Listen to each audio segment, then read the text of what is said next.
ناظرین السلام علیکم ورحمۃ اللہ وبرکاتہ۔ خلاصہ قرآن مجید کے سلسلے میں آج ہم نے 11ویں پارے کا مطالعہ کرنا ہے۔ 10ویں پارے سے سورہ توبہ کا مطالعہ چل رہا ہے اور سورہ توبہ کے بڑے مضامین میں غزوہ تبوک ہے، جو رسول اللہ صلی اللہ علیہ وسلم کی اسلام کو غالب کرنے کے لیے ایک ایفرٹ تھی، اسٹرگل تھی، جد و جہد تھی، یعنی جہاد، اس کا آخری مارکہ تھا۔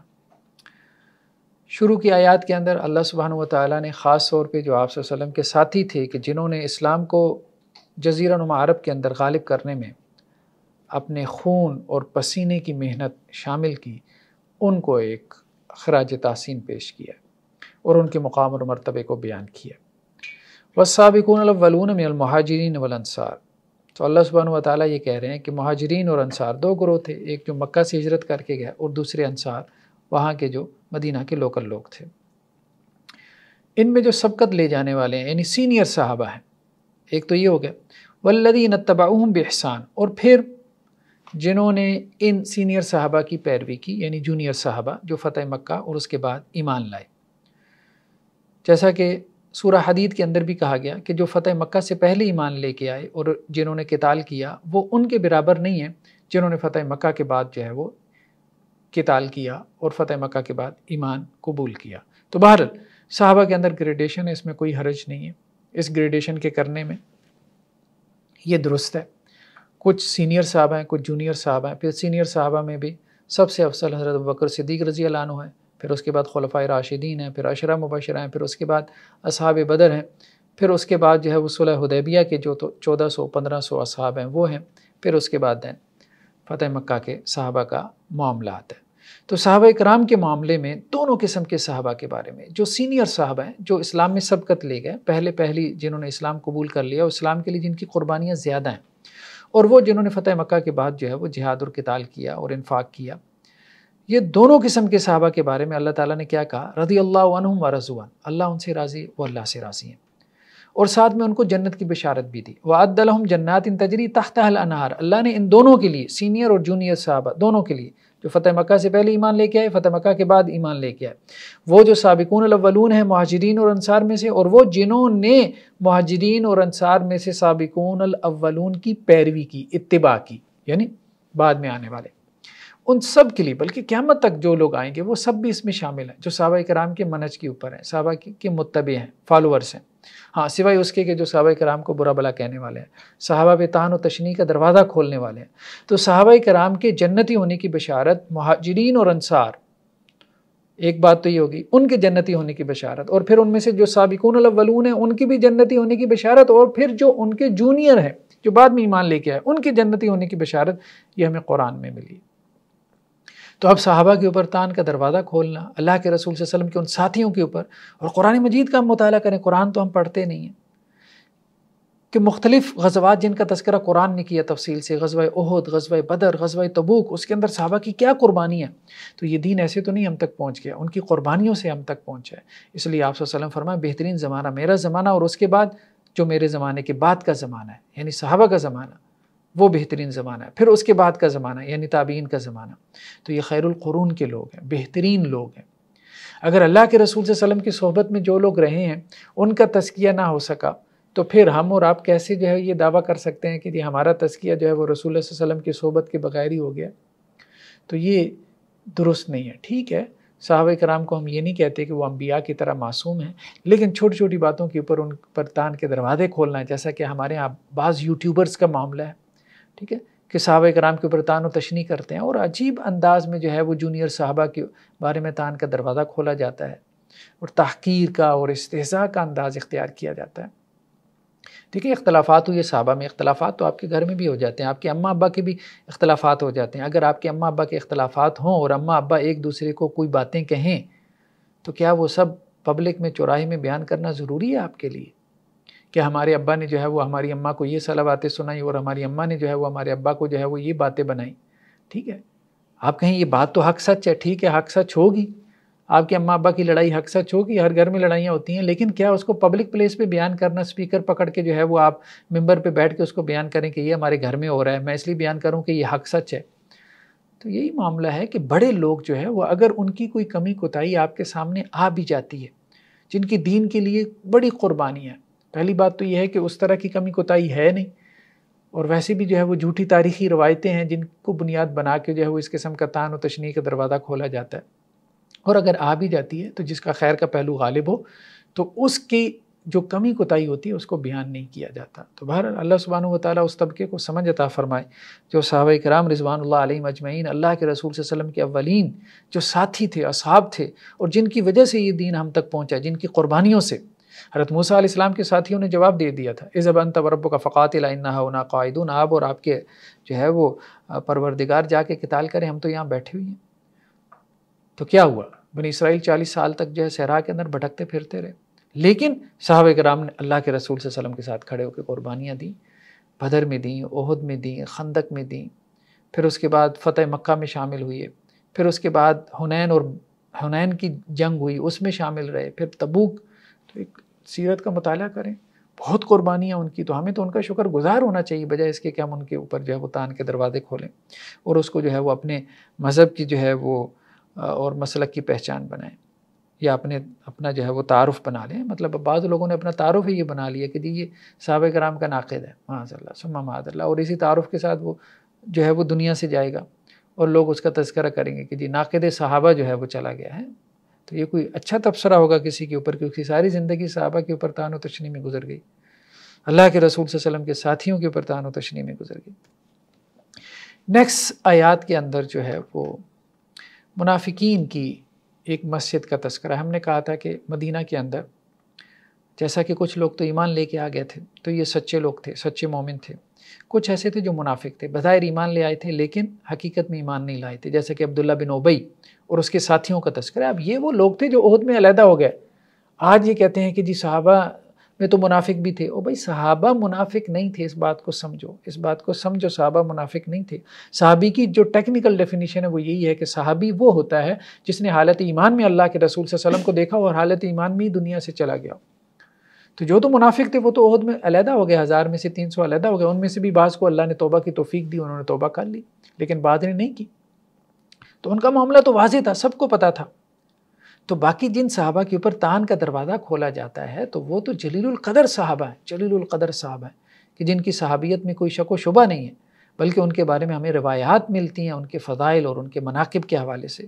تو اللہ سبحانہ و تعالیٰ جو ہے وہ ان کو سمجھ عطا فرمائے. باقی یہ ہے کہ منافق بھی ایک اعتبار سے اللہ کے رسول صلی اللہ علیہ وسلم کے ساتھی تھے، آپ کے ساتھ ہی ہوتے تھے. تو صاحب یا اصحاب کا لفظ قرآن نے استعمال کیا، اصحاب النار جیسے قرآن کی اصطلاح ہے، جہنم کے ساتھی. تو اس کا مطلب یہ تو نہیں ہے کہ اب وہ جو ہے وہ جہنم کے ساتھی سے کیا مراد ہے؟ بھائی جو جہنم میں رہنے والے ہیں. تو جو آپ صلی اللہ علیہ وسلم کے ساتھ منافق رہتے تھے تو ان کو بھی بعض اوقات جو ہے وہ اصحاب کہہ دیا گیا لغوی اعتبار سے، لنگوسٹیکلی، لٹرلی. باقی یہ ہے کہ صحابی جو ہے ٹیکنیکلی ڈیفینیشن کے اعتبار سے اصطلاحی طور پہ اس سے مراد جو ہے وہ صحابہ کرام کی جماعت ہے. ان کے اوپر کسی قسم کا طعن کرنا یہ بالکل بھی درست نہیں ہے. تو منافقین نے جو ہے وہ ایک مسجد بنائی تھی مدینہ کے گرد و نواح میں، اور اس کو کمین گاہ بنا لیا تھا، اور اسلام کے خلاف سازشیں کرتے تھے وہاں بیٹھ کے. بلکہ جو لوگ جو ہے وہ اسلام کے خلاف سازشیں کر رہے ہوتے تھے ان کے ساتھ وہ روابط بھی بڑھاتے تھے. تو اب انہوں نے کیا کام کیا کہ اللہ کے رسول صلی اللہ علیہ وسلم کو دعوت دی کہ آپ ہماری مسجد میں آئیں اور آپ امامت کروائیں، نماز پڑھائیں. تو آپ صلی اللہ علیہ وسلم کو روک دیا گیا. یہ مسجد ضرار ہے، یہ اسلام کو ضرر پہنچانے کے لیے، گزند اور نقصان پہنچانے کے لیے یہ مسجد کھڑی کی گئی ہے. تو اس سے کیا معلوم ہوا ان آیات سے کہ بعض اوقات ہو سکتا ہے کہ ایک عمل بظاہر نیکی کا عمل ہو، لیکن وہ لوگ در حقیقت نیکی نہیں چاہتے، وہ اصل میں فساد برپا کرنا چاہتے ہیں مسلم معاشرے کے اندر، جیسا کہ منافقین کر رہے تھے. تو آپ صلی اللہ علیہ وسلم کو مطلع کر دیا گیا، فرما دیا گیا کہ آپ نے ان کی مسجد میں جا کے نماز نہیں پڑھانی، بلکہ آپ اس مسجد میں جا کے نماز پڑھائیں جو کہ متقی لوگوں کی مسجد ہے. مسجد قباء جو کہ مسجد نبوی سے کچھ فاصلے پہ تھی، پھر آپ صلی اللہ علیہ وسلم وہاں جا کے جو ہے وہ نماز پڑھا کرتے تھے. آپ صلی اللہ علیہ وسلم کا معمول تھا مسجد قباء میں، کیونکہ اس کے نمازی پرہیزگار تھے، متقی، مخلص تھے، سنسیئر تھے، اللہ اور اس کے رسول صلی اللہ علیہ وسلم کے ساتھ جو ہے وہ اخلاص رکھنے والے تھے. تو یہاں پہ یہی بات بیان کی گئی ہے کہ جن لوگوں نے مسجد زرار تعمیر کی، ٹھیک ہے، مسلمانوں میں تفریق پیدا کرنے کے لیے، وہی مسلمانوں کو پھاڑنے کے لیے. مسجد زرار کون سی مسجد زرار ہے کہ جہاں مسلمانوں کو بانٹا جا رہا ہے، مسلمانوں کو جو ہے وہ تقسیم کیا جا رہا ہے، مسلمانوں کو ایک دوسرے کے خلاف کھڑا کیا جا رہا ہے. یہ بیسیکلی مسجد زرار ہے. تو فرمایا کہ یہ تو اللہ اور اس کے رسول کے خلاف جنہوں نے جو ہے وہ اعلان جنگ کر رکھا ہے، یہ تو ان کی کمین گاہیں ہیں ایسی مسجدیں. وہاں پہ آپ نے نہیں جانا، وہاں پہ آپ نے نہیں جانا. تو آپ اس مسجد میں آپ کھڑے نہیں ہوں گے. ہاں البتہ وہ مسجد لمسجد اسس علی التقوی من اول یوم احق ان تقوم فیہ، جس مسجد کی بنیاد پہلے دن سے تقوی پہ رکھی گئی وہاں آپ جائیں، مسجد قباء. اور اس کے جو لوگ ہیں، اس کے جو نمازی ہیں، قرآن نے ان کی تعریف کی، یحبون ان یتطہروا، واللہ یحب المطہرین، وہ بہت پاکیزہ رہنے والے ہیں. تو صحابہ نے ان سے پوچھا بھی کہ قرآن نے تمہاری پاکیزگی کی تعریف کی ہے تو اس کی کیا وجہ ہے؟ تو انہوں نے کہا کہ ہم جب طہارت کے لیے جاتے ہیں بیت الخلاء تو ہم پہلے مٹی کے ڈھیلے استعمال کرتے ہیں، پھر اس کے بعد پانی استعمال کرتے ہیں، یعنی 2 مرتبہ ہم طہارت حاصل کرتے ہیں. تو اس لیے اللہ نے ہماری تعریف بیان کی. تو آج تو خیر مٹی کا ڈھیلا استعمال کرنے کی ضرورت نہیں ہے، لیکن یہ ہے کہ ہمارے پاس صابن وغیرہ ہوتا ہے واش روم میں، تو صابن سے اپنے آپ کو صاف کرنا، بلکہ بچوں کو بھی عادت ڈالنی چاہیے، اور اس کے ساتھ پانی کو استعمال کرنا بہت ضروری ہے. کیونکہ ہمارے جسم کی وہ مقامات جہاں سے گندگی اور نجاست نکلتی ہے، ٹھیک ہے، مقد یا دوسرے جو مقامات ہیں جہاں پسینہ وغیرہ بہت زیادہ آتا ہے، خاص طور پہ بغلیں وغیرہ، تو ان کو اچھے طریقے سے صاف رکھنا اور ان کو خوشبو لگانا تاکہ انسانی جسم سے جو ہے وہ بدبو نہ آئے، گندگی اور نجاست کا ڈھیر نہ بن جائے. تو یہ طہارت جو ہے وہ ہمارے دین کا بنیادی حکم ہے، اور اللہ تعالیٰ طہارت کو پسند کرتے ہیں. انسان ظاہری طور پہ پاک صاف رہے گا، طاہر رہے گا، تو اندر اس کے قلب کی بھی طہارت حاصل ہوگی، اندر اس کے باطن پہ بھی اچھا اثر پڑے گا. تو منافقین جو ہے، جو نفاق والا عمل ہے اس سے دور رہنا ہے. جیسے ہمارے یہاں بہت سی NGOs ہیں، وہ جو ہے وہ ویلفیئر کے نام کے پیچھے کیا کرتی ہیں؟ پاکستان کے خلاف سازشیں کر رہی ہوتی ہیں، اسلام کی جو ہے وہ جڑوں میں بیٹھنے کی کوشش کر رہی ہوتی ہیں، لیکن بظاہر کیا ہے کہ جی بچوں کے تحفظ کے لیے، چلڈرن جو ہے ان کی سیفٹی کے لیے ہم نے یہ NGO بنا رکھی ہے، لیکن باہر سے فنڈنگ ہو رہی ہوتی ہے. ان کے پیچھے جو ہے وہ ہڈن آبجیکٹیوز کچھ اور ہوتے ہیں بالکل، جن کو وہ پورا کرنے کے لیے جو ہے وہ بظاہر انہوں نے کوئی اور نام دے رکھا ہوتا ہے. تو بظاہر جو ایکٹیویٹی ہوتی ہے، اس ظاہری ایکٹیویٹی کو دیکھ کے ہم اس کو نیکی کا عمل نہیں کہہ سکتے جب تک کہ اس کے پیچھے جو اس کی انٹینشن ہے وہ بہترین نہ ہو، اچھی نہ ہو، وہ خیر خواہی والی نہ ہو. نیکسٹ آیات میں ایک معاہدے کا تذکرہ ہے جو اللہ سبحانہ و تعالیٰ کہہ رہے ہیں میرے اور اہل ایمان کے درمیان ہے. تو اللہ تعالیٰ یہ کہہ رہے ہیں کہ اہل ایمان، میں نے تمہاری جان تمہارا مال دونوں خرید لیے ہیں جنت کے بدلے میں، یعنی تم اپنا جان اپنا مال مجھے دے دو اور اس کے بدلے میں تمہیں جنت دوں گا. تو اللہ نے تم سے یہ سودا کیا، یہ ڈیل کی ہے اللہ نے تم سے، اللہ سے یہ ڈیل کر لو. لیکن یہاں پہ کیا ہوتا ہے؟ پولیٹیکل پارٹی سے یہ ڈیل ہوتی ہے. مطلب ایک اپنے جو ہے پولیٹیکل لیڈر کے لیے لوگ اپنی جان مال سب کچھ لگا دیتے ہیں، بس کو پارٹی کا ٹکٹ مل جائے گا، لیکن وہ بھی نہیں ملتا.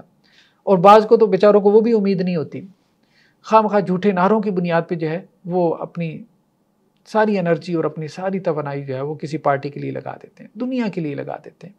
اللہ تعالیٰ کہہ رہے ہیں کہ یہ ڈیل میرے ساتھ کرو، میرے ساتھ کرو، یہ جان مال کا سودا میرے ساتھ کرو اور اس کے بدلے میں تمہیں جنت دوں گا. یقاتلون فی سبیل اللہ فیقتلون ویقتلون، یہ لوگ اللہ کے راستے میں قتال کرتے ہیں اور قتل ہوتے بھی ہیں، قتل کرتے بھی ہیں. تو اللہ کا یہ وعدہ ہے کہ اللہ تعالیٰ ان کو جنت دیں گے، اور یہ وعدہ تورات میں بھی ہے، انجیل میں بھی ہے، قرآن میں بھی ہے. اور دیکھو اللہ سے بڑھ کے کون اپنے وعدے کو پورا کرنے والا ہے. اور جن لیڈرز کے پیچھے، ریلیجس لیڈرز ہوں، پولیٹیکل لیڈرز ہوں، جن کے پیچھے یہاں پہ تم جو ہے وہ اپنا سب کچھ قربان کیے جا رہے ہو، انہوں نے تمہیں کیا دینا ہے؟ کچھ بھی نہیں دینا، ان کے ہاتھ میں تو کچھ بھی نہیں ہے.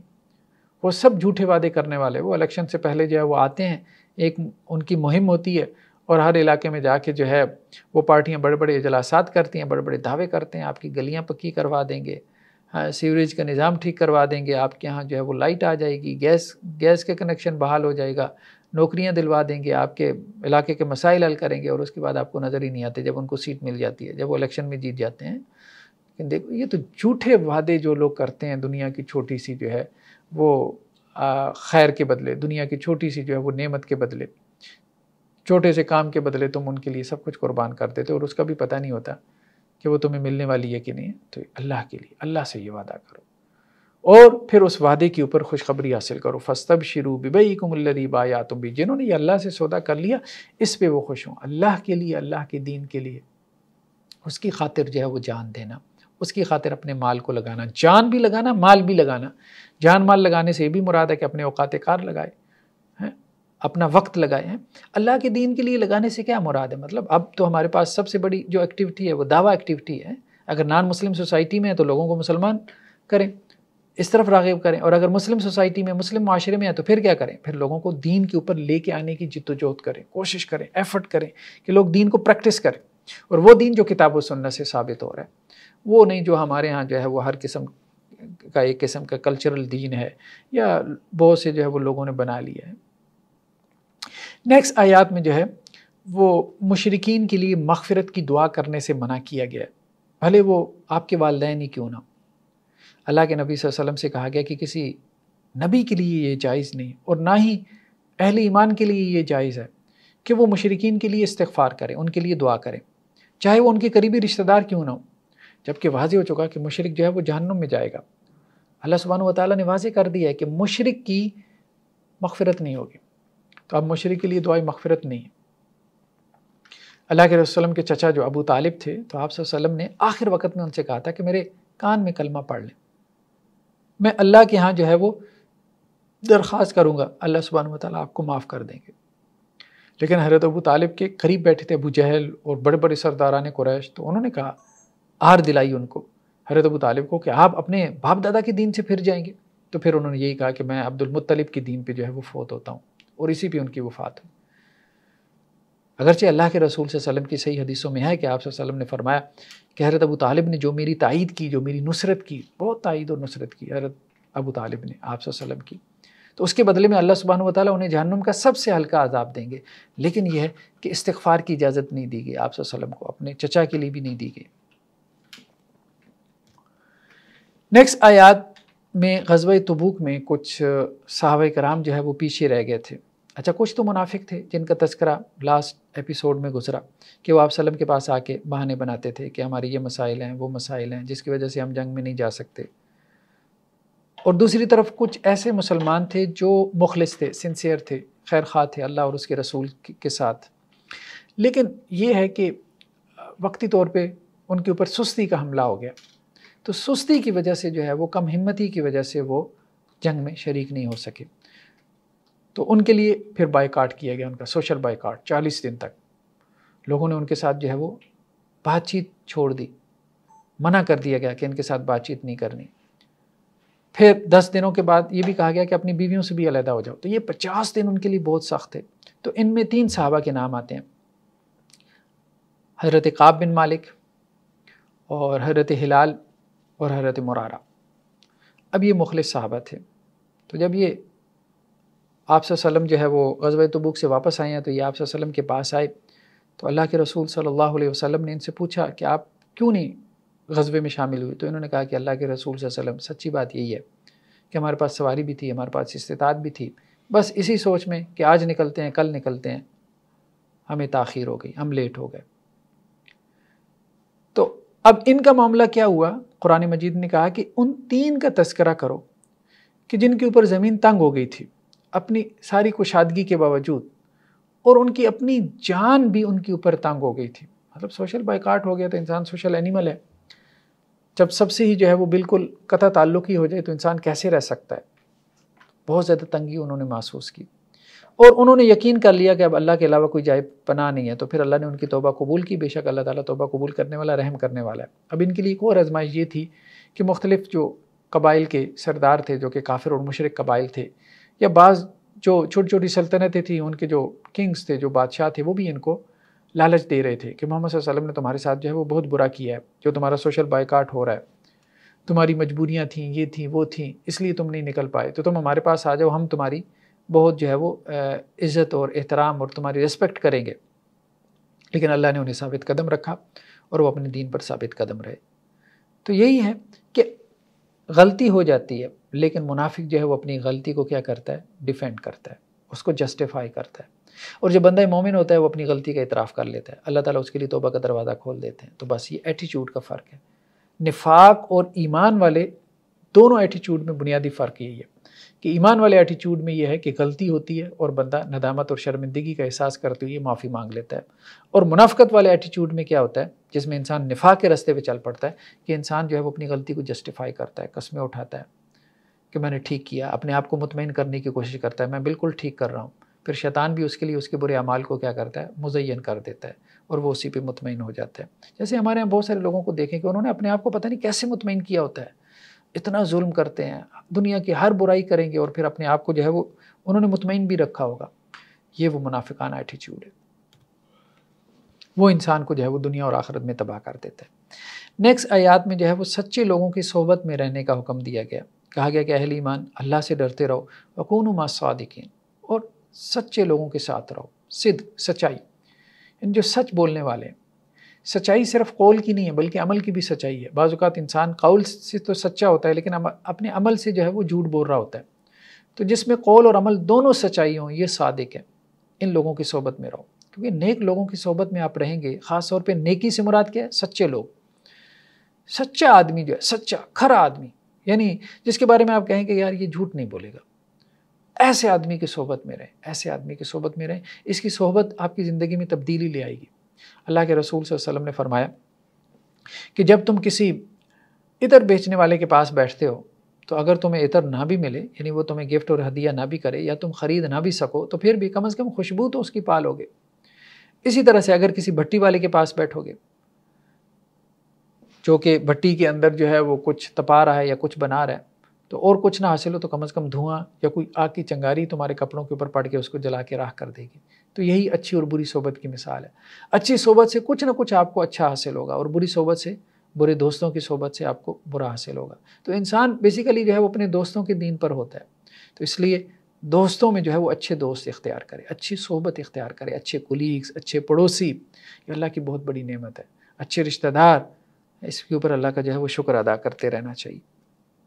اگر نہ ہو تو پھر اچھے دوست بنائیں۔ اچھی کمپنی جسے کہتے ہیں، بہت ضروری ہے اچھی کمپنی۔ آپ نیک اس وقت تک نہیں ہو سکتے جب تک آپ کو جو ہے وہ اچھی کمپنی میسر نہ آ جائے، یعنی عام طور پہ تو یہی صورتحال ہے، ورنہ تو اگر برے ماحول کے اندر ہیں تو بہت مشکل ہو جائے گا نیکی کرنا۔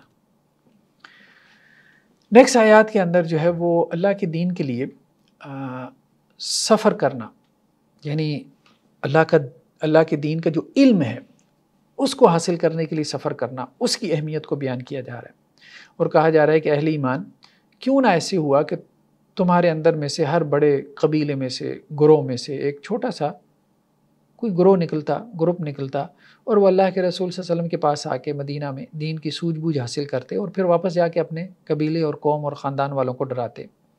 شاید کہ ان میں سے کچھ لوگ ڈر جاتے۔ تو تھا یہی کہ مدینہ میں جو لوگ تھے وہ تو آپ صلی اللہ علیہ وسلم کی مجلس میں بیٹھے رہتے تھے، وہ تو آپ صلی اللہ علیہ وسلم سے جو ہے وہ علم حاصل کرتے رہتے تھے۔ اب یہ بھی تھا کہ چونکہ ڈیزرٹ تھا، عرب میں بہت سے بدو قبائل تھے جو کہ صحرا میں اسی طرح سے بکھرے پڑے تھے، ان میں سے کچھ لوگ ایمان لے آتے تھے، تو ان کو کہا گیا کہ جو ایمان لے آئے تو اب وہ مدینہ میں آئیں، آپ صلی اللہ علیہ وسلم سے دین کا علم سیکھیں، کتاب و سنت کا علم سیکھیں، اور پھر واپس جا کے اپنی قوم، قبیلے اور کنبے کے لوگوں کو کیا کریں؟ ڈرائیں، انذار کریں، تاکہ ان میں سے کچھ لوگ جو ہے وہ ڈر جائیں اور ایمان لے آئیں اور اللہ کے راستے کے اوپر چل پڑیں۔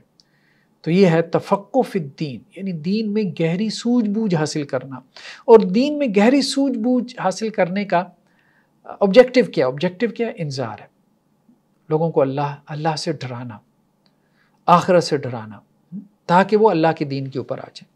نیکسٹ آیات کے اندر جو ہے یہ بات بیان کی گئی ہے کہ قرآن مجید کی جو آیات ہیں ان کا اثر تو ہے قرآن کی آیات میں، اللہ کا کلام ہے، لیکن ان کا اثر بندہ مومن پہ اور ہوتا ہے، منافق پہ بالکل اور ہوتا ہے۔ اس کی وجہ یہ ہے کہ انسان کو خود بھی جو ہے وہ ریسیپٹیو موڈ میں ہونا چاہیے اگر وہ قرآن مجید سے جو ہے وہ اثر لینا چاہتا ہے، اور اگر وہ ریپلسو موڈ میں ہے، منافقانہ ایٹیچیوڈ ہے اس کے اندر، تو پھر ظاہری بات ہے کہ قرآن مجید کی طرف سے جو بھی اثر آئے گا، جو بھی نورانیت اور برکت آئے گی، وہ اس کو جو ہے وہ پھینک دے گا، اس کو دور کر دے گا۔ فرمایا گیا کہ جب بھی کوئی صورت نازل ہوتی ہے تو یہ جو منافق ہیں یہ آپس میں ایک دوسرے سے پوچھتے ہیں مذاق کرتے ہوئے کہ کس کا ایمان زیادہ بڑا ہے، مطلب یہ صورت یا آیات سننے سے کسی کا ایمان بڑا ہے؟ بتاؤ تو صحیح یار، کتنا ایمان بڑا ہے تمہارا؟ اس طرح سے پوچھتے تھے، مذاق اڑاتے تھے، کیونکہ قرآن میں آیا ہے کہ جب قرآن مجید کی آیات کی تلاوت کی جاتی ہے تو اہل ایمان کا ایمان بڑھ جاتا ہے۔ تو اب وہ کہتے تھے کہ یار ہم بھی تو مومن ہیں، ہمارا تو نہیں بڑا، کتنا بڑا ہے یار تم بتانا ذرا۔ تو ان کو پھر جواب میں کہا جا رہا ہے کہ جو تو اہل ایمان ہے واقعتاً فزادتہم ایمانا، ان کا ایمان بڑھ جاتا ہے قرآن کی آیات سے، اور وہ خوش ہوتے ہیں جب قرآن کی آیات نازل ہوتی ہیں۔ جو لوگ روزانہ قرآن کی تلاوت کرتے ہیں خاص نصاب کے ساتھ، ان کو معلوم ہے کہ اس کی کتنی برکات ہیں، اس کی کتنی نورانیت ہے۔ اور جن لوگوں کے دلوں میں نفاق کی بیماری ہے، فزادتہم رجسا الی رجسہم، تو قرآن پڑھنے سے ان کا ایمان نہیں بڑھے گا، ان کے اندر تو گندگی ہے، ان کی تو گندگی غلاظت اور نجاست میں اضافہ ہوگا، ان کے اندر نفاق کی گندگی ہے، غلاظت ہے، نجاست ہے، اس کا اضافہ ہوگا ان کے اندر۔ وماتوا وہم کافرون، اور وہ کافر ہو کے ہی مریں گے۔ تو یہ معاملہ ہے کہ منافق کو کوئی فائدہ نہیں ہوگا، پہلے سے اندر جو ہے وہ قرآن کے بارے میں غلاظت اور گندگی اور نجاست جو ہے وہ رکھی ہوئی ہے، تو اب قرآن پڑھنے سے اس کو کیا فائدہ ہوگا؟ اب تو وہ قرآن میں سے مین میخ نکالے گا، غلطیاں نکالے گا، آبجیکشن اور اعتراضات ڈھونڈے گا۔ تو یہ معاملہ ہے۔ بندہ مومن کو جو اس میں سے خیر چاہتا ہے اس کو خیر ملتا ہے، قرآن سے بہت خیر ملتا ہے، اور اس کو بہت فرق بھی ڈالتا ہے، یعنی اس کا ریلیجس ایکسپیرینس بندہ مومن کا بالکل ڈفرینٹ ہوتا ہے، منافق کا بالکل جو ہے وہ ڈفرینٹ ہوتا ہے، جو اس کی جو ہے وہ مذہبی واردات ہوتی ہے۔ تو یہ ہے کہ ایک ہی قرآن ہے، مختلف قسم کے قلوب کے اوپر مختلف طرح سے اثر کرتا ہے۔ ایک دل وہ ہے کہ جو مومن دل ہے، اور ایک وہ ہے جو کہ منافق دل ہے، اور ایک وہ ہے جو کافر دل ہے۔ ہر دل جو ہے وہ وحی کو، اس کے اثرات کو اپنے اپنے اعتبارات سے جو ہے وہ لیتا ہے۔ آخری جو آیات ہیں سورۃ توبہ کی، اس میں اللہ کے رسول صلی اللہ علیہ وسلم کا جو اہل ایمان سے ایک تعلق ہے، ایک جذباتی تعلق، اللہ کے رسول صلی اللہ علیہ وسلم کا اپنی امت سے بھی ایک جذباتی تعلق ہے، اس لیے تو آپ صلی اللہ علیہ وسلم راتوں کو اٹھ کے روتے تھے اس امت کے لیے، اور روایتوں میں آتا ہے کہ ایسے روتے تھے کہ جیسے ہنڈیا جو ہے نا جب ابلتی ہے اور اس کے اندر سے پانی جوش مارتا ہے اور آواز آتی ہے، تو ایسے آپ صلی اللہ علیہ وسلم کے سینے سے آواز آتی تھی۔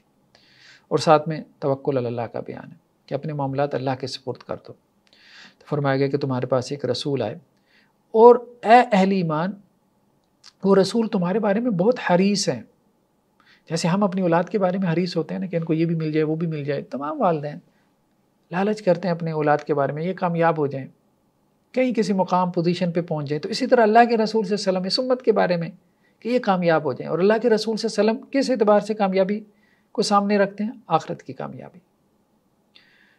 اور اگر تمہارے اوپر کوئی چیز جو ہے وہ گراں گزر رہی ہو تو اللہ کے رسول صلی اللہ علیہ وسلم کو بھی یہ چیز جو ہے وہ مشکل میں ڈال دیتی ہے۔ یعنی یہ امت اگر تنگی میں ہو، اس کے اوپر اس امت پہ کوئی آزمائش آ جائے تو آپ صلی اللہ علیہ وسلم بھی اس پہ تڑپ اٹھتے ہیں، کیونکہ آپ صلی اللہ علیہ وسلم کا تعلق ہے، آپ کی امت ہے، آپ کی امت ہے۔ جیسے اولاد پہ کوئی جو ہے وہ آزمائش آئے تو والدین کو ساری رات جو ہے وہ نیند نہیں آتی، تو یہی آپ صلی اللہ علیہ وسلم کا تعلق ہے اس امت کے ساتھ۔ اور ساتھ میں کیا کہا گیا کہ یہ اللہ سبحانہ و تعالیٰ سے دعا کرتے رہا کرو، یہ کہتے رہا کرو۔ نبی کریم صلی اللہ علیہ وسلم کی زبانی یہ کہلوایا گیا، حسبی اللہ، اللہ میرے لیے کافی ہے، لا الہ الا هو علیہ توکلت وہو رب العرش العظیم، اس کے سوا کوئی معبود نہیں، اسی پہ میں نے توکل کیا، وہ عرش عظیم کا مالک ہے۔ آپ صلی اللہ علیہ وسلم 7 مرتبہ یہ کلمات صبح اور 7 مرتبہ شام کو پڑھتے تھے، یعنی اپنے معاملات اللہ کے سپرد کرنا، اسی کو توکل کہتے ہیں۔ توکل یہ بھی نہیں ہے کہ بالکل ہاتھ پہ ہاتھ جو ہے وہ رکھ کے بیٹھ جائے اور کوئی کام نہ کرے، نہیں، توکل یہ ہے کہ جتنی ایفرٹ کر سکتے ہیں اتنی ایفرٹ آپ کریں، اور اس کے بعد اپنے معاملات جو ہے وہ اللہ کے سپرد کرتے ہیں، یہ توکل ہے۔ نیکسٹ سورہ یونس ہے۔ سورہ یونس بھی مکی صورت ہے، اور مکی صورتوں کے جو مضامین ہیں، توحید ہے، توحید کا بیان، رسالت یعنی رسولوں کا بیان، رسولوں کے جو پچھلے قوموں کے احوال ہیں، واقعات ہیں، قصے ہیں، ان کا بیان، اور پھر آخرت کا بیان، جنت جہنم کا بیان۔ تو اللہ سبحانہ و تعالیٰ جو ہے وہ سورہ یونس کی شروع کی آیات میں ایک انسانی رویے کا تذکرہ کر رہے ہیں، اور قرآن مجید کا یہ ایک بڑا موضوع ہے کہ قرآن جو ہے وہ انسانی رویوں کا ذکر کرتا ہے کہ وَإِذَا مَسَّ الْإِنسَانَ الضُّرُّ دَعَانَا لِجَنبِهِ أَوْ قَاعِدًا أَوْ قَائِمًا، جب انسان کو کوئی تکلیف پہنچتی ہے تو وہ ہمیں پکارتا ہے، پہلو کے بل لیٹا ہوگا پھر بھی اللہ کو پکار رہا ہوگا، بیٹھا ہے پھر بھی پکار رہا ہے، کھڑا ہے پھر بھی پکار رہا ہے، ہر حال میں اللہ کی طرف متوجہ ہے۔ یعنی مشکل میں انسان اللہ کی طرف متوجہ ہو ہی جاتا ہے، کوئی بھی تکلیف آ جائے، کوئی آزمائش آ جائے، کوئی روپے پیسے کی آزمائش آ گئی، کوئی کاروبار کی، ملازمت کی، بچوں کی آ گئی۔ فَلَمَّا كَشَفْنَا عَنْهُ ضُرَّهُ مَرَّ كَأَن لَّمْ يَدْعُنَا إِلَىٰ ضُرٍّ مَّسَّهُ، جب ہم اس کی تکلیف دور کر دیتے ہیں، اللہ تعالیٰ مدد کر دیتے ہیں بعض اوقات، بلکہ اکثر اوقات اللہ سبحانہ و تعالیٰ مدد کر دیتے ہیں اور انسان کی آزمائش کو جو ہے وہ ٹال دیتے ہیں، پھر انسان آسانی میں، آسائش میں، خوشحالی میں آ جاتا ہے، تو پھر ہمارے پاس ایسے گزر جاتا ہے جیسے ہمیں جانتا ہی نہ ہو۔ یہ ایسی ہے نا کہ جیسے کسی مشکل وقت میں آپ نے اپنے کسی مسلمان بھائی سے مدد لی، اپنے کسی ریلیٹیو سے، رشتہ دار سے، دوست سے مدد لی، پھر جب آپ کا مشکل وقت گزر گیا اور اس کے پاس سے آپ گزرے اور سلام بھی نہ کیا، تو یہی اللہ سبحانہ و تعالیٰ کہہ رہے ہیں کہ انسان تو یہ سوچتا بھی نہیں ہے کہ کبھی تو مشکل میں تھا اور مسجد میں آ کے سجدے پہ سجدے، اور اس کے بعد جب تیری مشکل حل ہو گئی، اب مسجد کے پاس سے گزر جاتا ہے، اذان ہو رہی ہوتی ہے اور تو ایسے گزر جاتا ہے جیسے تجھے پتہ ہی نہیں کہ کبھی تو مسجد کے اندر جو ہے وہ بڑے سجدے کر کے اللہ سے رو رو کے دعائیں مانگا کرتا تھا کہ یا اللہ یہ آزمائش ڈال دے، یہ کر دے، وہ کر دے۔ تو ایسے انسان ہو جاتا ہے، انسان ایسے ہو جاتا ہے۔ تو اللہ سبحانہ و تعالیٰ کہہ رہے ہیں کہ ایسے نہیں، تنگی میں اللہ کو یاد کرنا اور آسانی میں اللہ کو بھول جانا، یہ نہیں، یہ ٹھیک نہیں ہے۔ تو جیسے تنگی میں اللہ کو یاد کیا اور اللہ نے تمہاری مشکلات کو آسان کیا، تو اب آسانی میں بھی اللہ کو یاد کرو، آسانی میں بھی اللہ کو یاد رکھو، اور بعض روایتوں میں آتا بھی ہے، آپ صلی اللہ علیہ وسلم نے فرمایا کہ اللہ سبحانہ و تعالیٰ اس بندے کی دعا زیادہ قبول کرتے ہیں تنگی میں، جو آسانی میں اللہ کو یاد رکھتا ہے، جو خوشحالی میں اللہ کو یاد رکھتا ہے۔ دیکھیں نا، جس بندے کے ساتھ آپ کے اچھے تعلقات ہیں، تنگی میں آپ اس کو یاد کریں گے تو وہ بھی جو ہے وہ اس کو محسوس نہیں کرے گا، لیکن اگر جب آپ کو کوئی کام پڑتا ہے اور آپ جو ہے اس کا دروازہ کھٹکھٹانا شروع کر دیتے ہیں تو وہ بھی کہے گا کہ یار کیا معاملہ ہے، اور جب بھی کوئی مسئلہ ہو تو تبھی جو ہے وہ میں یاد آتا ہوں، ویسے تو میرے ساتھ کوئی تعلق ہی نہیں ہے، کوئی بات چیت ہی نہیں ہے۔ تو یہی معاملہ ہے اللہ کے ساتھ بھی، آسانی میں بھی اللہ کو یاد رکھے، اللہ کے دین کی نصرت کر رہا ہو، اللہ کے دین کی مدد کر رہا ہو، پھر جب تنگی آئے گی تو اللہ تعالیٰ اس کی نصرت اور مدد کریں گے۔ نیکسٹ آیات میں یہ بات کہی گئی ہے کہ مشرکین یہ مطالبہ کرتے تھے آپ صلی اللہ علیہ وسلم سے کہ آپ کوئی ایسا قرآن مجید لے کے آئیں کہ جس میں ہمارے معبودوں پہ تنقید نہ ہو، کیونکہ قرآن مجید میں ان کے معبودوں پہ تنقید ہوتی تھی، خاص طور پہ ان کے بتوں کے اوپر، اور یہ بات ان کو بہت زیادہ جو ہے وہ لگتی تھی۔ وہ کہتے تھے کہ آپ یہ بات بیان کریں مثبت انداز میں بیان کر لیں کہ اللہ کی عبادت کرنی چاہیے، لیکن ہمارے بتوں کو برا بلا نہ کہیں۔ تو اس پہ قرآن نے تبصرہ کرتے ہوئے کہا کہ اے نبی صلی اللہ علیہ وسلم، جو لوگ جو ہے وہ ہم سے ملاقات کی امید نہیں رکھتے، وہ آپ سے کیا کہہ رہے ہیں، ائت بقرآن غیر ھذا وبدل، کہ آپ کوئی اور قرآن لے آئیں، یعنی جس میں ہمارے بتوں کی برائی نہ ہو، یا اس قرآن کو بدل ہی دیں۔ تو آپ ان سے کہہ دیں کہ یہ میرے بس میں نہیں ہے کہ میں اس قرآن کو بدل ڈالوں اپنی جی سے، اپنے آپ سے، میں تو صرف وحی کی پیروی کر رہا ہوں۔ اور انی اخاف ان عصیت ربی عذاب یوم عظیم، مجھے بھی یہ اندیشہ ہے کہ اگر میں اپنے رب کی نافرمانی کروں تو ایک بہت بڑے دن کا عذاب جو ہے وہ تیار کھڑا ہے۔ تو تم کس باغ کی مولی ہو؟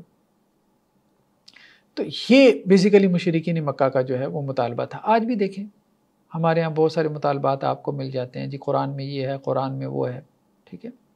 تو اچھا وہ قرآن میں نہ ہوتا یا یہ نہ ہوتا تو کیا وہ قرآن پہ ایمان لے آتے؟ پھر بھی ایمان نہ لے کے آتے۔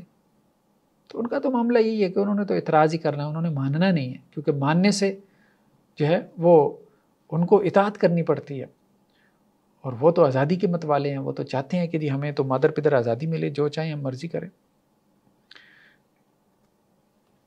نیکسٹ آیات میں یہ بات کہی گئی کہ مشرکین جو ہے وہ اپنے معبودوں کو اللہ کے ہاں سفارشی قرار دیتے تھے۔ مشرکین کو جب کہا جاتا تھا کہ اللہ کے علاوہ کوئی عبادت کے لائق نہیں، تو وہ یہی کہتے تھے کہ ہم تو ان کو مستقل بذات عبادت کے لائق سمجھتے ہی نہیں ہے نا، ہاں یہ مستقل بذات تو ہمیں کوئی بھی چیز عطا کرنے والے نہیں ہیں۔ اصل میں یہ ہوتا ہے کہ اللہ ان کو دیتا ہے اور یہ اللہ کو دیتے ہیں، یا یہ اللہ کے ہاں ہماری سفارش کرتے ہیں اور پھر ہمیں اللہ سے ملتا ہے۔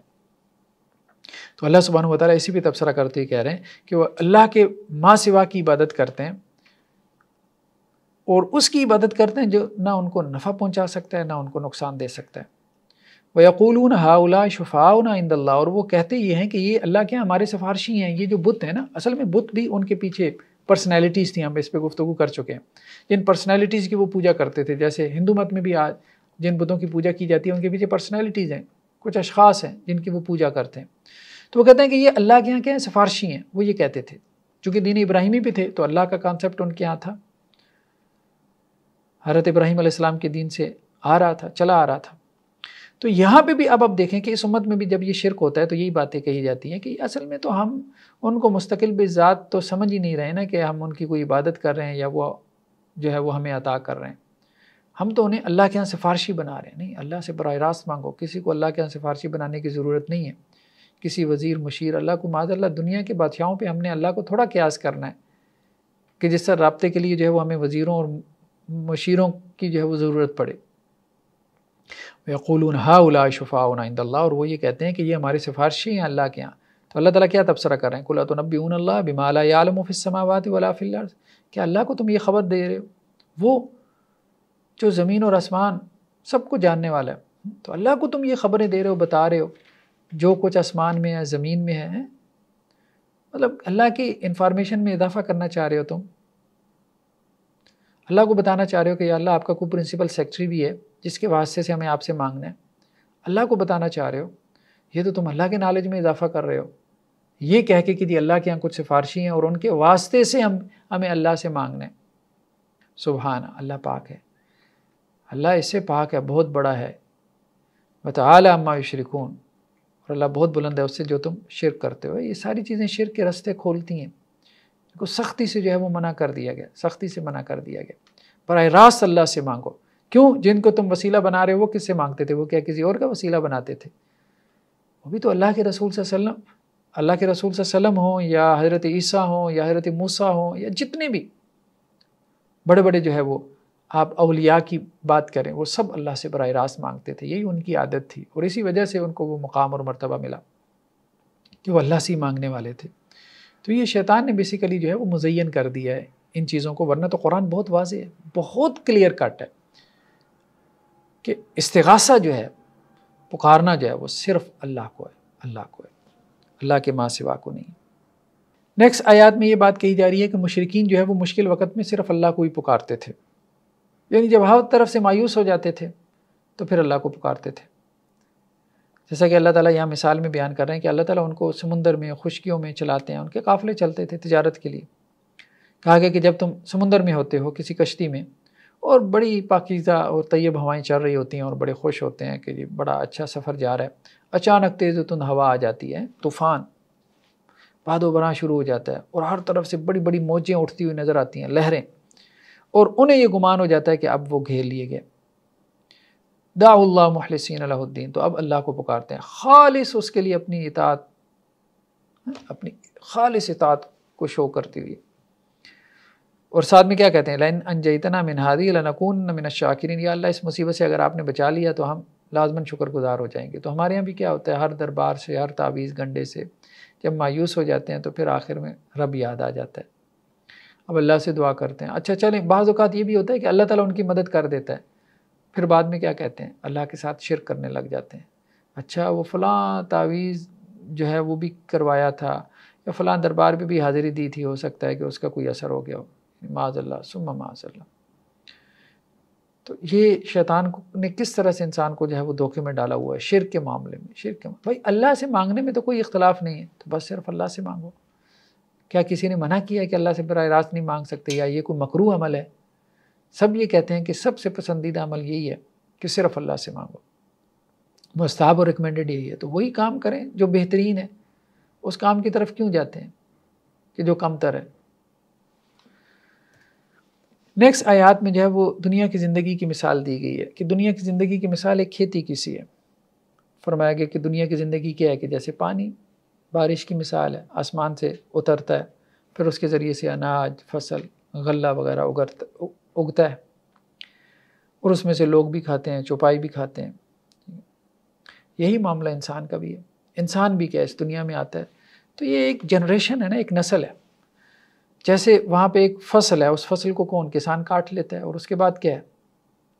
جب وہ فصل کاٹ لیتا ہے تو اب چورا چورا ہے جو کھیت کے اندر پڑا ہے، پھر دوبارہ جو ہے وہ فصل نئی سیزن کے اندر نئی فصل اگائے گا، کپاس کی ہے، گندم کی ہے، کچھ بھی ہے۔ یہی معاملہ انسانوں کی فصل کا بھی ہے۔ اللہ سبحانہ و تعالیٰ یہ فصل بو رہا ہے، اور ایک انسانوں کی جنریشن گزر جاتی ہے، دوسری جنریشن آ جاتی ہے، پہلی کا پتہ ہی نہیں چلتا کہاں گئی، پھر سیکنڈ والی آ گئی، پھر تھرڈ۔ اب اسی طرح سے آپ اب دیکھیں کہ ہمارے ہاں جیسے کمپیوٹرز میں بھی جنریشنز چل رہی ہیں، تو یہ اللہ کا معاملہ ہے۔ اللہ بھی جو ہے وہ فصلیں نکال رہے ہیں، اللہ بھی فصلیں نکال رہے ہیں۔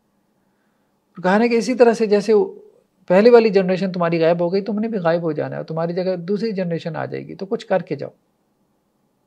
كَذَلِكَ نُفَصِّلُ الْآيَاتِ لِقَوْمٍ يَتَفَكَّرُونَ، اسی طرح ہم آیات کو کھول کھول کے بیان کرتے ہیں تاکہ لوگ غور و فکر کریں، سوچیں اور نصیحت حاصل کریں، سبق حاصل کریں۔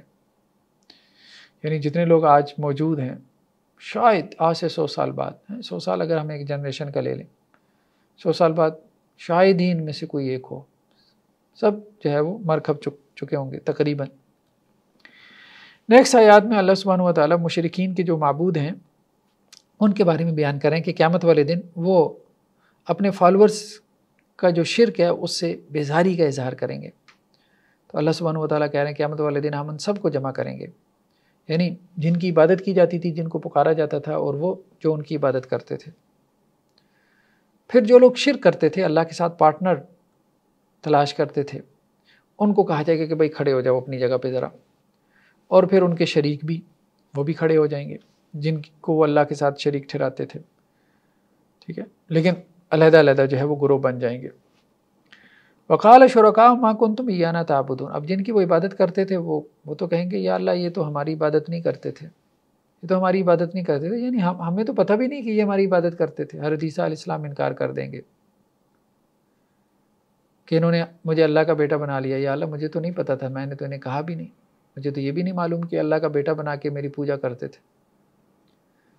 ہمارے ہاں اس امت میں بھی جیسے اولیاء اللہ کی پوجا شروع کر دی گئی، ان سے استغاثہ شروع ہو گیا۔ شاہ عبد القادر جیلانی علیہ الرحمہ وہ قیامت والے دن اللہ کی جناب میں کہیں گے یا اللہ مجھے تو پتہ ہی نہیں میری قبر پہ جو ہے وہ یہ ہو رہا تھا۔ حضرت علی حجویری یہ کہیں گے مجھے تو معلوم ہی نہیں کہ خانہ کعبہ کے رخ کو چھوڑ کے جو ہے وہ میری قبر کی طرف رخ کر کے جو ہے وہ سجدہ کیے جا رہے تھے حضرت، اور مسجد میں جو ہے وہ جانے کے بجائے وہاں جا کے نماز پڑھنے کے بجائے میری قبر کے گرد جو ہے وہ طواف کر رہے تھے، اور اللہ کے راستے میں خرچ کرنے کے بجائے جو ہے وہ قبر پہ جو ہے وہ چڑھاوا اور نذرانے جو ہے وہ دیے جا رہے تھے، تو مجھے تو پتہ ہی نہیں تھا۔ تو وہ جن کو اللہ کا پارٹنر ٹھہراتے تھے وہ سب بیزاری کا اظہار کریں گے، یا اللہ ہمارا ان سے کوئی تعلق نہیں ہے۔ یہ جو ہے وہ اپنی طرف سے بڑا تعلق بنائے پھرتے ہوں گے کہ یہ ہمیں جو ہے وہ قیامت والے دن کام آئیں گے، اور ہم یہ کر رہے ہیں وہ کر رہے ہیں۔ ہم نے دربار کے جو ہے وہ ڈبے میں اتنے پیسے ڈال دیے، وہ پیسے بھی جا کے جو ہے وہ وہاں کا جو گدی نشین ہے اس کے کھاتے میں گئے، اور اس نے جا کے پتہ نہیں کہاں جا کے وہ لگائے ہیں۔ اکثر و بیشتر تو ان میں سے جو ہے وہ نشے کے اندر ہی لگا دیتے ہیں، افیون چرس پوری کرنے میں ہی لگا دیتے ہیں۔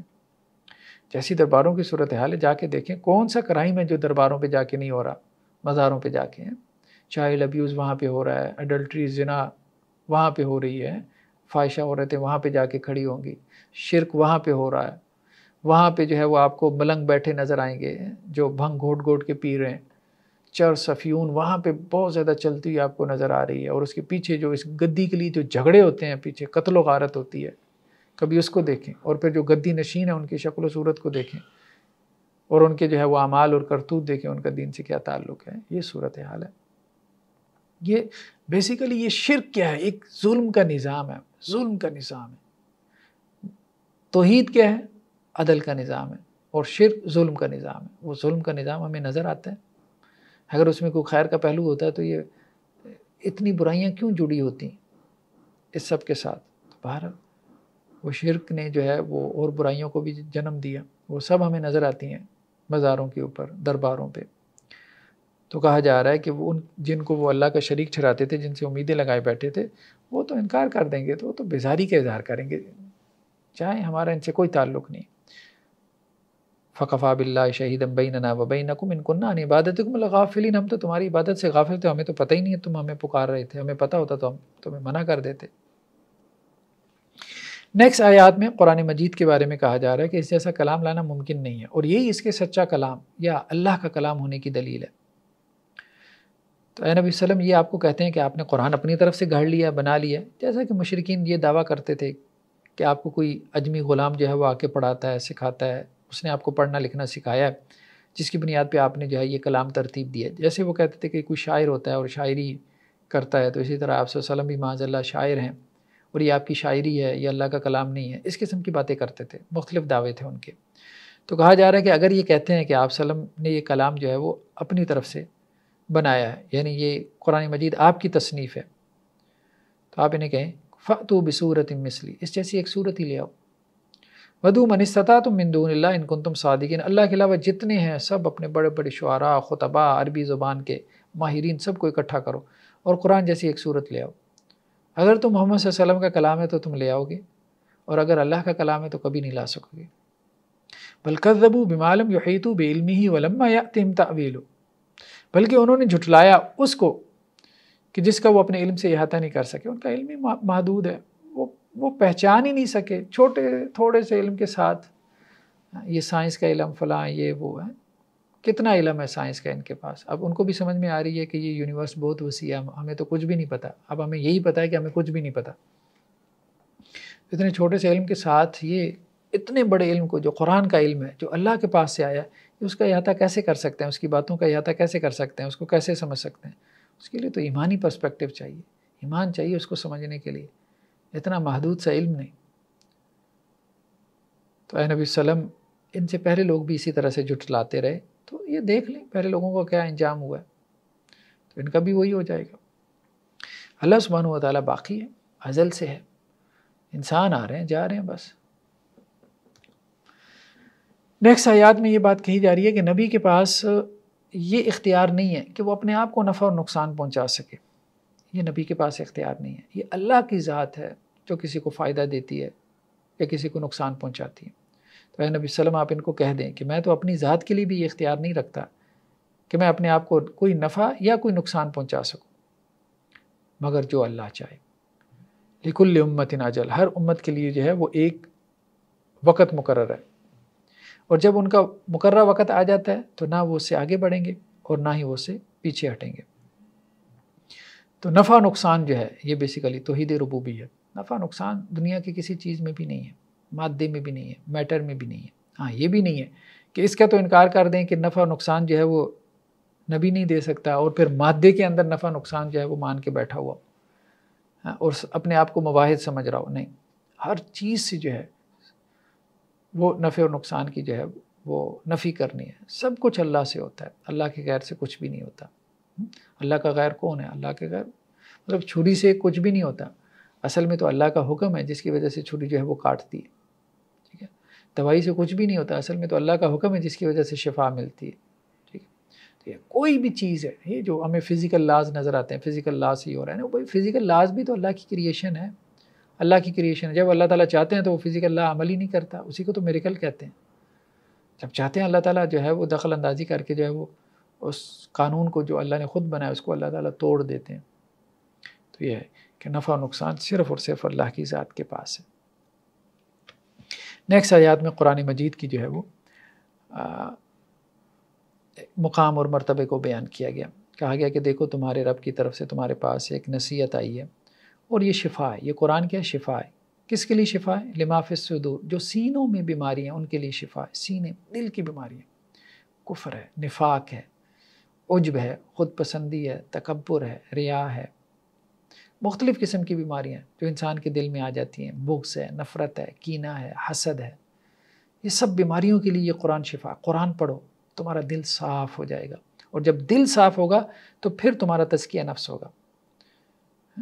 تو قرآن مجید نے جو پرسنالٹی ڈیولپمنٹ کا کانسیپٹ دیا ہے تو وہ سب دل کی اصلاح کے اوپر فوکس کرتا ہے۔ پہلے دل کو صاف کرو، دل صاف ہوگا تو پھر تمہارا سارا وجود جو ہے وہ صاف ہو جائے گا، اور تمہارا وجود صاف ہوگا تو تمہارے رویے بہتر ہو جائیں گے۔ فرمایا گیا کہ یہ قرآن جو ہے وہ دلوں کی بیماریوں کے لیے شفا ہے۔ ہاں قرآن اس معنی میں شفا نہیں کہ اس کا تعویذ بنا کے لٹکا لیں۔ اب شہد شفا ہے تو شہد کو گلے میں تھوڑا لٹکا لیتا ہے کہ اس کی بوتل لٹکا لی تو مجھے شفا مل جائے گی، بھائی شہد کھائے گا تو ظاہری بات ہے پھر شفا ملے گی۔ تو قرآن کے شفا ہونے کا مطلب یہ ہے قرآن پڑھے، قرآن کو سمجھے، قرآن کو پریکٹس کرے، اس کے اوپر عمل کرے، اور قرآن کو دوسروں تک پہنچائے، اور قرآن کے اوپر سوسائٹی کو کھڑا کرے کہ قرآن کے مطابق جو ہے وہ سوسائٹی اور معاشرہ عمل کرے، پھر قرآن اس معنی میں شفا ہے۔ قل بفضل اللہ وبرحمتہ فبذلک فلیفرحوا، کہہ دیجئے کہ یہ قرآن اللہ کا فضل اور ایسی رحمت ہے کہ اس کے اوپر تو تمہیں خوشیاں منانی چاہیے، اتنی بڑی نعمت اللہ نے تمہیں دی ہے قرآن کی صورت میں۔ وخیر مما یجمعون، جو تم جمع کر رہے ہو وہ سب سے بہتر ہے، یہ قرآن سب سے بہتر ہے۔ نیکسٹ آیات میں یہ بات کہی جا رہی ہے کہ جب بھی تم کوئی نیکی کرتے ہو تو تم اللہ کی نظر میں ہوتے ہو۔ یہ بہرحال اس اعتبار سے بہت زیادہ انسان کو اس سے انسپریشن ملتی ہے ان آیات سے، اور خاص طور پہ یہاں پہ یہ اللہ تعالیٰ یہ بھی کہہ رہے ہیں کہ جب بھی تم کسی بھی حالت میں ہو، وما تتلو منہ من قرآن، یا تم قرآن پڑھ رہے ہو جیسے ہم قرآن پڑھ رہے ہیں آپ سن رہے ہیں، ٹھیک ہے، ولا تعملون من عمل، یا کوئی بھی تم عمل کر رہے ہوتے ہو، الا کنا علیکم شہودا، ہم تمہیں دیکھ رہے ہوتے ہیں۔ اللہ تعالیٰ کہہ رہے ہیں تم ہماری نظر میں ہو۔ یہ ایسی ہے نا کہ جب آپ کوئی اچھا کام کر رہے ہیں تو آپ کہتے ہیں یار کاش کہ میرے باس کو پتہ چل جائے، اور یہ بھی کہ اگر وہ دیکھ رہا ہو تو کیا ہی خوب ہے کہ میں اس کا کتنا خیر خواہ ہوں۔ تو اللہ تعالیٰ یہی بات کہہ رہے ہیں کہ جب بھی تم کوئی اچھا اور نیکی کا کام کر رہے ہوتے ہو، اپنے اوپر مشقت جھیل کے، محنت کر کے، ایفرٹ کر کے، مجاہدہ کر کے، اسٹرگل کر کے، ٹھیک ہے، اپنے نفس کو مار کے، تو تم ہماری نظر میں ہوتے ہو، ہم تمہیں دیکھ رہے ہوتے ہیں۔ کہ اللہ تعالیٰ کہہ رہے ہیں میں دیکھ رہا ہوتا ہوں کہ میرا بندہ کیا کر رہا ہے، اور اللہ سے کوئی بھی چیز پوشیدہ نہیں ہے، زمین میں کوئی ذرہ ہو یا آسمان میں ہو، چھوٹی ہو بڑی ہو، سب کچھ لکھا ہوا ہے، سب اللہ کی نظر میں ہے، سب اللہ کے سامنے ہے۔ تو اس لیے اس میں مایوسی نہیں ہونی چاہیے۔ انسان کا ڈھیروں خون بڑھ جاتا ہے نا جب اس کو پتہ ہو کہ بھائی جس کے لیے میں نے یہ کام کیا اس کو پتہ چلا ہے کہ میں نے یہ اس کے لیے کیا ہے۔ تو اللہ تعالیٰ تو کہہ رہے ہیں کہ بعد میں بھی نہیں پتہ چلتا، جب کر رہے ہوتے اسی وقت اللہ کے علم میں ہوتا ہے، کیونکہ اللہ تعالیٰ تو سینوں کے بھید بھی جانتا ہے۔ نیکسٹ آیات میں اللہ سبحانہ و تعالیٰ نے اولیاء اللہ کا تعارف کروایا کہ اولیاء اللہ کون ہے۔ فرمایا گیا کہ الا ان اولیاء اللہ لا خوف علیہم ولا هم یحزنون. ایک تو یہ بات کہی گئی کہ اللہ کے جو ولی ہیں ان پہ کوئی خوف نہیں اور نہ ہی وہ غمگین ہوں گے. اور دو صفات بیان کی گئیں اللہ کے ولیوں کی. اللہ کے ولی وہ نہیں ہے کہ جن کے سر پہ کوئی سینگ ہو، نہیں. الذین آمنوا وکانوا یتقون، ایمان اور تقوی، ایمان لے کے آئے اور پھر متقی ہیں، ان کے اندر ایمان ہے، ایمان کی دولت سے وہ سرفراز ہے. اور دوسرا متقی ہیں، اللہ سے ڈر ڈر کے زندگی گزارنے والے ہیں، گناہ سے بچنے والے ہیں، شرک سے بچنے والے ہیں، اللہ کی نافرمانی اور معصیت کے کاموں سے بچنے والے ہیں. تو یہ اللہ کا ولی ہے، یہ اللہ کا ولی ہے. اب ہمارے ہاں اللہ کا ولی ہونے کا کرائٹیریا اور بنا دیا گیا کہ بس جس کی کرامتیں زیادہ ہوں تو وہ اللہ کا ولی ہے، جو ہوا میں اڑ کے دکھا دے. چلیں اب خیر پچھلے زمانے میں تو ہوا میں اڑ کے دکھانا جو ہے یہ کرامت سمجھی جاتی تھی. اب تو انسان نے ویسی ہوا میں اڑنا شروع کر دیا، انسان کے لیے تو وہ مشکل ہی نہیں رہ گیا. ٹھیک ہے، سوشل میڈیا پہ دیکھیں کئی ایک ویڈیوز آپ کو وائرل نظر آتی ہیں، انسان ہوا میں اڑا ہے. اصل یہ چیز نہیں. حضرت جنید بغدادی علیہ الرحمہ، ان کے پاس ایک صاحب آئے، لوگ آتے تھے تو اپنی اصلاح کے لیے آئے کہ ان کی مجلس میں رہیں اور کچھ اپنے جو ہے وہ اصلاح کے لیے کچھ واعظ و نصیحت وغیرہ لیں. تو کافی عرصہ ان کی مجلس میں رہے. پھر جب جانے لگے حضرت جنید بغدادی علیہ الرحمہ نے کہا، پوچھا کہ جس مقصد سے آئے تھے وہ پورا ہو گیا؟ تو کہنے لگے کہ نہیں. تو حضرت جنید بغدادی علیہ الرحمہ نے کہا کہ کیا وجہ ہے؟ تو انہوں نے کہا میں نے تو بڑا نام سنا تھا کہ آپ بڑے بزرگ ہیں، بڑے پہنچے ہوئے ہیں، تو لیکن میں نے دیکھا آپ کی کوئی کرامت نہیں دیکھی، اتنے سال میں آپ کے ساتھ رہا. تو حضرت جنید بغدادی علیہ الرحمہ نے کہا کہ بس مجھے ایک بات بتا دو، جتنے سال تم میرے ساتھ رہے مجھے یہ بتاؤ کہ مجھے کوئی خلاف شریعت کام کرتے دیکھا، کوئی حرام کام کرتے دیکھا، کسی کی دل آزاری میں نے کی ہو، کوئی گناہ کیا ہو، کوئی معصیت کا کام؟ اس نے کہا نہیں. تو نے کہا بس یہی سب سے بڑی کرامت ہے، یہی سب سے بڑی کرامت ہے. تو اگر یہ کرامت تمہیں سمجھ نہیں آ رہی تو پھر تمہیں کیا سمجھ میں آئے گا؟ باقی تو کرامتیں نہیں ہیں، وہ تو بس وہ تو آپ ہندوؤں کو دیکھیں، بدھ مت کے بھکشوؤں کو دیکھیں تو وہ اس سے بڑی کرامتیں جو ہے وہ دکھا لیتے ہیں، فریب نظر. باقی کرامت کا جاری ہو جانا ٹھیک ہے، وہ ٹھیک ہے کہ جو اللہ کے نیک ولی ہوتے ہیں ان کے ہاتھ پہ کرامت بھی جاری ہو جاتی ہے، لیکن وہ کرامتیں دکھانے میں جو ہے وہ اس کا شوق نہیں رکھتے، ہاں، نہ ہی وہ اس کا جو ہے وہ شو آف کرتے ہیں. بلکہ کہا یہ جاتا ہے کہ کرامت تو ولی کا حیض ہوتی ہے، یعنی جیسے عورت حیض کو چھپاتی ہے اس طرح ولی اپنی کرامت کو چھپاتا ہے. جو ظاہر کر دے وہ کس چیز کا ولی ہے. نیکسٹ آیات میں فرعون کے جو ہے وہ غرق ہونے کا قصہ بیان کیا گیا کہ فرعون جو ہے جس کی طرف حضرت موسیٰ علیہ السلام کو مبعوث کیا گیا، اب وہ ایمان نہیں لے کے آیا. حضرت موسیٰ علیہ السلام جو ہے وہ راتوں رات بنی اسرائیل کو لے کے نکلے اور انہوں نے بحیرہ جو ہے وہ کلزم اس کو عبور کیا. اب پیچھے جو ہے وہ فرعون اپنے لاؤ لشکر کے ساتھ آ رہا تھا. اس نے جب دیکھا کہ پانی چٹانوں کی طرح کھڑا ہے، سمندر کا پانی، اور درمیان میں رستہ بنا ہوا ہے، تو اس نے بھی اپنے جو ہے وہ سپاہیوں کو کہا کہ اپنے گھوڑے وغیرہ ڈال دیں. انہوں نے ڈال دیے. تو اب وہ جب درمیان میں پہنچے تو اللہ نے کے حکم سے وہ پانی آپس میں مل گیا اور وہ سب جو ہے وہ غرق ہونے لگے. اب جب وہ غرق ہونے لگا تو اس وقت کہنے لگا آمنت انہ لا الہ الا الذی آمنت بی بنو اسرائیل، کہ میں اس رب پہ ایمان لے کے آتا ہوں جس پہ بنی اسرائیل ایمان لے کے آئے، وانا من المسلمین، اور میں مسلمان ہوتا ہوں. تو اس کو کہا گیا الآن، اب نہیں، اب نہیں، وقت گزر چکا ہے، اب نہیں. یہ ایسی ہے 3 گھنٹے جو ہے وہ آپ کو ایگزامینیشن ہال میں ملتے ہیں. اب ایک اسٹوڈنٹ بیٹھا رہتا ہے ادھر ادھر کی باتیں سوچتا رہتا ہے، جب 3 گھنٹے پورے ہو جاتے ہیں کہتا ہے سر اب مجھے نا وہ آنسر آ گیا. تو وہ اس کے جو ایگزامینر ہوگا، انویجیلیٹر ہوگا، اس کی شیٹ اس سے کھینچ لے گا، کہے گا بھائی وقت ختم ہو گیا، بس اتنی سی بات ہے. تو اس کا بھی وقت ختم ہو گیا تھا. تو جب تک زندگی ہے تو وقت ہے، آپ کمرہ امتحان میں ہیں، کچھ کر لیں. تو اللہ سبحانہ و تعالیٰ نے یہ بات کہی کہ اب ایمان لے کے آتے ہو، نہیں اب ایمان قابل قبول نہیں، اب تو وقت ہی ختم ہو گیا، اور اس سے پہلے تو نافرمانی کر چکا ہے اور تو فساد کرنے والوں میں سے تھا. فَالْيَوْمَ نُنَجِّيكَ بِبَدَنِكَ لِتَكُونَ لِمَنْ خَلْفَكَ آیَةً، آج تیرا بدن ہم بچا کے رکھیں گے تاکہ پچھلوں کے لیے نشانی اور عبرت کا کام دے. اور سمندر نے اس کی لاش کو باہر پھینک دیا. پھر فرعون کی لاش پڑی رہی بہت عرصے تک، لوگوں کے لیے جو ہے وہ عبرت کا سامان پیدا کرتی رہی. آج بھی کہا جاتا ہے کہ اہرام مصر میں جو ایک ممی جو ہے وہ دریافت ہوئی ہے وہ رامسس دوم کی تھی. ہے فرعون تو بیسیکلی ایک پورا خاندان تھا، جیسے ہمارے مغل جو ہے وہ ایک پورا خاندان تھا، کئی صدیوں تک انہوں نے حکومت کی. اسی طرح فرائنہ جو ہے وہ مصر کے بادشاہ تھے، انہوں نے حکومت کی. وہ ایک فرعون تو تھا نہیں، لیکن جو حضرت موسیٰ علیہ السلام کا فرعون تھا اس کا نام آتا ہے رامسس دوم. تو اب جو اہرام مصر میں اس کے میوزیم میں جو فرعون کی ممی یا جو لاش پڑی ہے، کیا یہ اسی فرعون کی ہے جو موسیٰ علیہ السلام کا فرعون تھا یا یہ کوئی اور فرعون تھا؟ تو اس کے بارے میں ڈیبیٹ ہے. بعض اہل علم کہتے ہیں کہ یہ وہی تھا، بعض کہتے ہیں کہ نہیں یہ اور تھا. لیکن بہرحال یہ ہے کہ قرآن میں انداز یہی ہے کہ اللہ تعالیٰ اس کی جو ہے وہ لاش کو بچا کے رکھیں گے اور پچھلوں کے لیے عبرت بنائیں گے، لیکن قیامت کے دن تک کے الفاظ بہرحال نہیں ہیں کہ قیامت کے دن تک اللہ سبحانہ وتعالیٰ اس کی لاش کو محفوظ رکھیں گے، یہ ہمیں تذکرہ نہیں ملتا۔ یہ ملتا ہے کہ ایک وقت تک کے لیے اللہ تعالیٰ اس کی لاش کو محفوظ رکھیں گے تاکہ لوگوں کے لیے عبرت بنے۔